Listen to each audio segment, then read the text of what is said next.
یہ کہانی لیلا مجنوں کی نہیں، اور نہ ہی یہ کہانی علی بابا اور 40 چوروں کی ہے۔ یہ کہانی ہے کتب خانہ میں پڑھی ان کتابوں کی کہ جن سے کوئی بات نہیں کرتا۔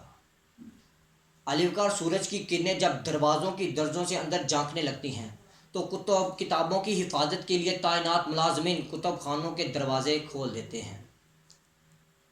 چند طالب علم جو گرمی سے بچنے کے لیے اور ٹھنڈی ہوا کھانے کے لیے اندر داخل ہوتے ہیں، وہ کتابوں کو ہاتھ لگائے بغیر واپس چلے جاتے ہیں۔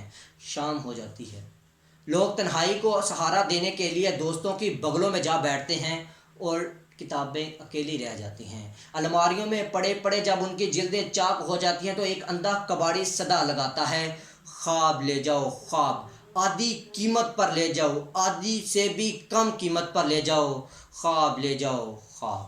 علی وقار وہ فارسی کی کتابیں کہاں گئے جو جلال الدین محمد اکبر اپنے سرہانے رکھا کرتے تھے؟ وہ دیوانہ حافظ کون لے گیا کہ جن کے اعمال سے لوگ اپنے فال نکالتے تھے؟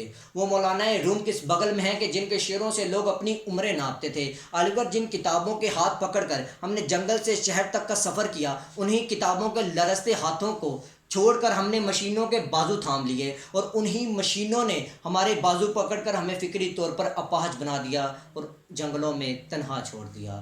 سینے میں میرے زندہ کتابوں کے لاشیں ہیں، سارے غلط سوالوں جوابوں کے لاشیں ہیں، علم و فن کے کہنہ خرابوں سے عشق کی، یہ آخری صدی ہے کتابوں سے عشق کی۔ علی وقار آج کے مشینی دور میں انسان کی مصروفیت حد سے بڑھ گئی ہے۔ وہ وقت کے تیز دھارے میں بہتا چلا جا رہا ہے، اور جب مسلسل کام سے اکتاہٹ اور بوریت محسوس کرتا ہے تو فصاحت و بلاغت کی نئے راہیں تلاش کرتا ہے۔ وہ ایک ایسا مشغلہ اختیار کرتا ہے کہ جو اسے اثر نو تازہ کرتے بنا لیتی ہے خون موج دل سے ایک چمن اپنا، وہ پابندی قفس جو فطرتاً آزاد ہوتا ہے۔ علی وقار کتب بینی سے محبت و معرفت اور فصاحت و بلاغت کی راہیں کھلتی ہیں، نفاست، لطافت، شگفتگی اور شخصیت میں نکھار پیدا ہوتا ہے۔ معلومات حاصل کرنے کا سب سے مؤثر ترین ذریعہ کہ جہاں ایک لفظ لکھنے سے معلومات کی ڈھیر سامنے آ جائیں، تو پھر انٹرنیٹ نے ہمیں کتاب سے دور نہیں بلکہ اور قریب کر دیا ہے۔ علی وقار بہت سی کتابیں ہماری پہنچ میں ہیں تو پھر یہ ان کتابوں کی آخری صدی ہے، مگر وہ ساری کتابیں ای بک کی فارم پر انٹرنیٹ پر موجود ہیں تو پھر یہ ان کتابوں کی پہلی صدی ہے۔ علی وقار تو پھر میں یہ کہنے پہ مجھے کوئی آر محسوس نہیں ہوگی کہ کتابوں کی روح جسم سے نکل کر انٹرنیٹ میں داخل ہو گئی ہے اور کتابوں کو ایک نئی جاودیت ملی ہے۔ عجب گڑی تھی کتاب کیچڑ میں گڑ پڑی تھی، چمکتے لفظوں میں آنکھوں میں الجھے آنسو بلا رہے تھے۔ علی وقار مگر میں